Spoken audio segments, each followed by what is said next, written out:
Guten Morgen. This morning I want to talk about the difference between faith and stupidity. Many a times we confuse faith with stupidity. And for those of you who are believers or who have some kind of, religious affiliation or conviction, you are often at times described as being stupid when you exercise faith. And in many cases, we gauge you as being unintelligent. And there is a thin line between faith and stupidity. What then is faith? Because listen, the word of God says, without faith it is impossible. Mark the words, impossible to please God. Meaning that it is a requirement of you to have some kind of faith. The greatest weakness of mankind is the lack of faith. That's why the scripture says that Jesus said, ye of little faith. Even many times when his disciples were unable to do certain things after teaching them and after being part and parcel of what he was doing, and when they came to him, he said, how come we're not able to do that? He said, faith.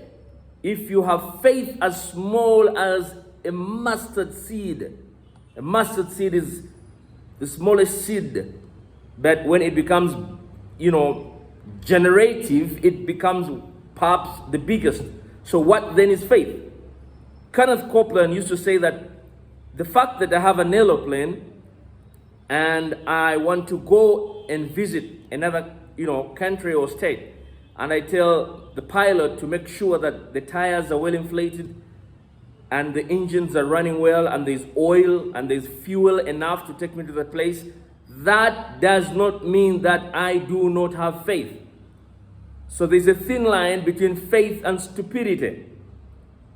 Many times the Lord told people to do certain things, and many times we abuse faith, even as religious believers.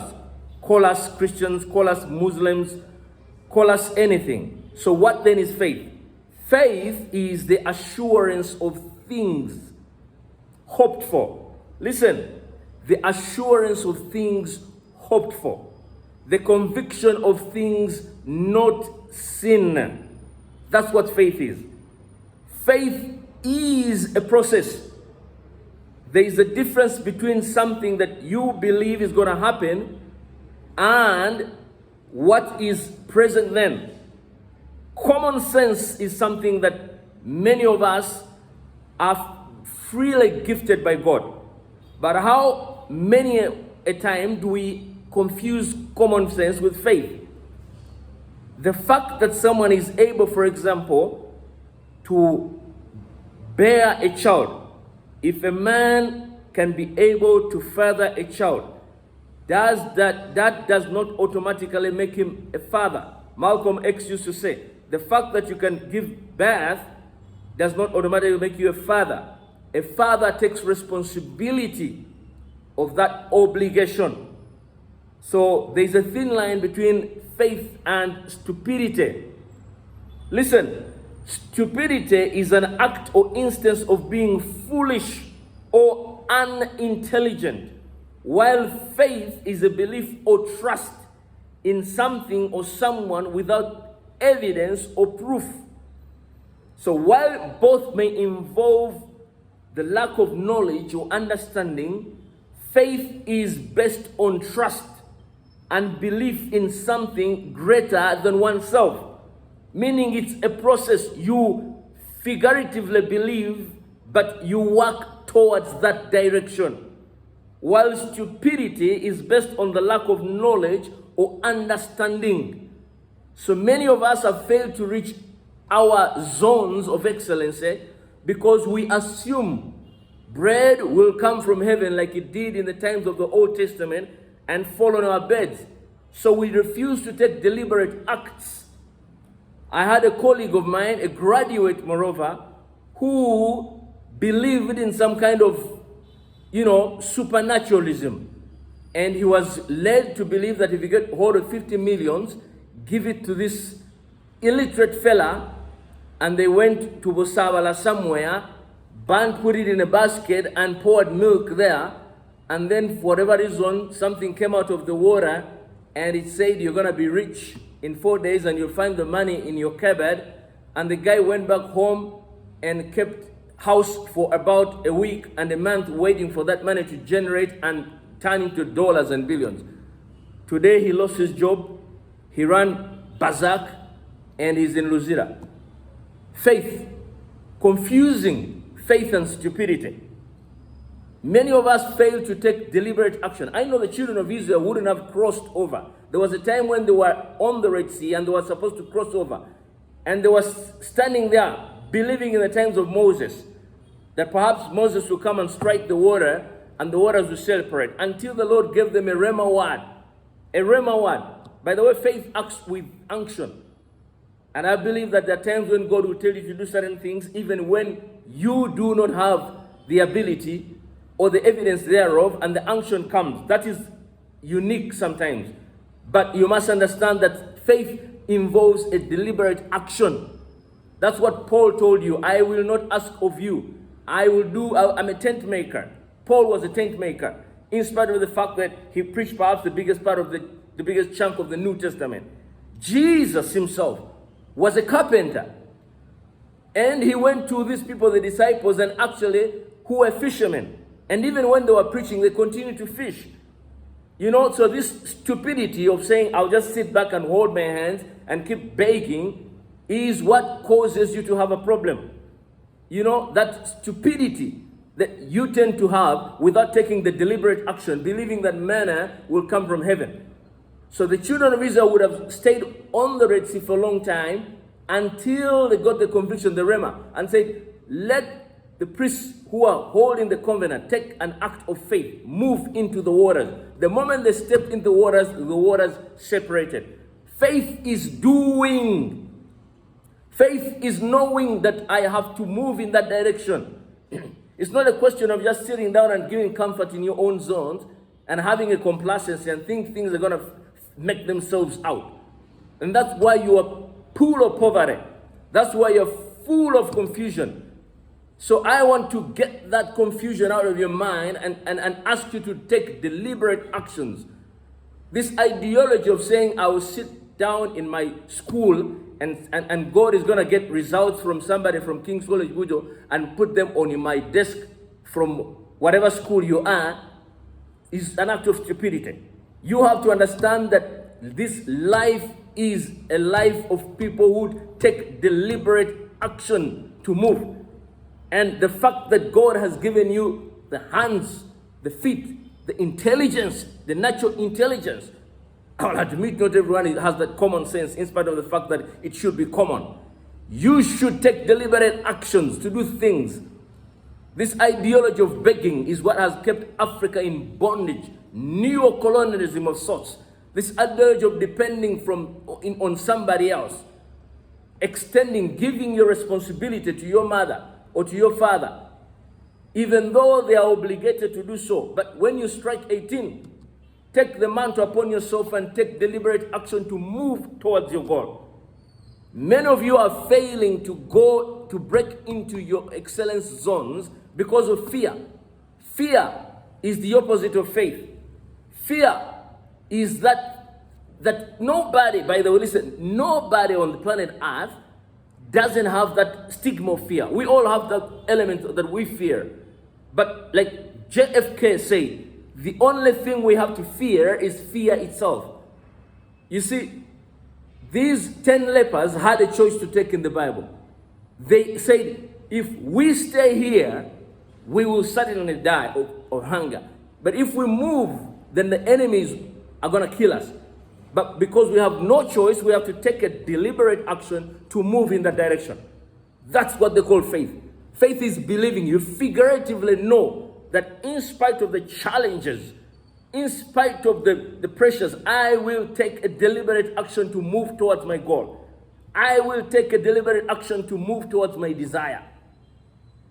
Faith must be accompanied with action. Faith without action is dead. The scripture says so. So you must learn to exercise faith. Many of you are just about to break into your zones of excellency. But because you're so stigmatized and you fear and you're waiting for the unknown to come and save you, and you're stupidified by people who come and give you funny allusions and convictions and directions into the supernatural tendencies. The fact that you're even able to visit those so-called witch doctors is a lack of the ability to wait in moving towards the right direction.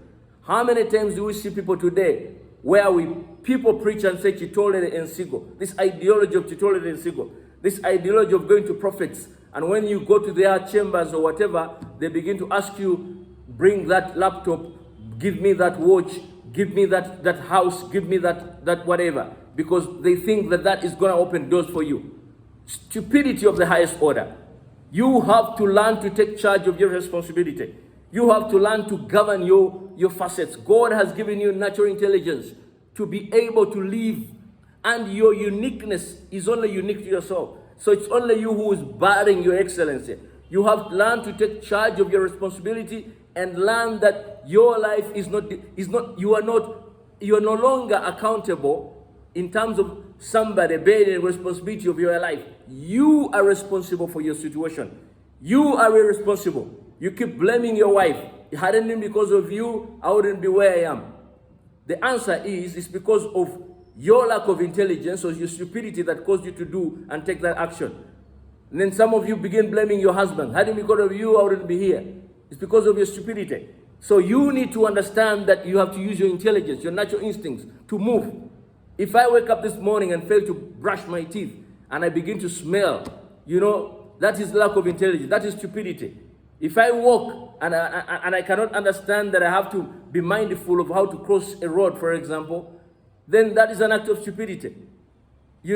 Forget about what we call acts of God. Those instances that may find themselves on you without unnecessarily because you brought them on yourself. But these things that within your facets, in terms of your ability to control, these are things that you must learn to control. States that have excelled today, including countries like America, wouldn't be where they were today if they didn't know and understand that God has given us the fact that He has given us your intelligence. We ought to use this intelligence wisely. Remember, the scriptures talk of people who are given talents. Remember, and one of them decided to bury and said, "I will bury these. I'm not going to use them." That's stupidity. Another one said, "I'm going to use them and invest them and get a profit out of them." When the master came back, he said, "What happened?" He said, "Master, I feared you so much, so I decided to bury them." Stupidity. God has given you the facets to invest. God has given you the intelligence to use those giftings so that they can propel you to higher horizons. Think outside the box is what I'm talking about. And many of you begin to complain that, we don't have jobs, we don't have these ideas. Create the job. Create the job. Create the job. Don't wait for people to go and knock everybody's job. I told you it's a time to fire your employer. Begin to redeem yourself. Use the giftings that God has given you. Who said that dreaming is over? Who said that you cannot invent anything more? The world is changing. Right now, America is talking of taking people to the soldiers on Mars. They're now thinking of actually other things outside the box. We're now moving away from physical things to intelligent design. Or what they call artificial intelligence, and these are things where we're talking about legal personhood. You go and read my book, Legal Personhood. The world is changing at a tremendous rate, and you're going to be left behind if you think you're going to just carry your hands and keep crying and lamenting all the time of your life. God has given, the seed of excellence is in you. The ability to excel is in you. You have it. It's only you who is delaying your excellency. You just have to take the step of faith and say, I'm not going to accept this anymore. This year I make a vow with myself and with myself only. I will be better, I will be stronger, I will be wiser, I will be richer. I will build that house, I'll buy that car, I'll marry that man, I'll do everything that God has destined in my heart. God is there to support your giftings. Listen, Jeremiah 29:11 says, I alone know the plan that I have for you, plans to prosper you and not to harm you, plan to bring about a future that you hope for. So if that's the will of God, to bring about a future that he hopes for, then begin to move in that direction. So stop crying and lamenting that so and so is the cause of my problems. The time for lamenting is over. It's time to break out of those horizons of complacency into the buoyancy of hope. This is your day. Believe in yourself and you're gonna do it. Let's think outside the box and throw the box away.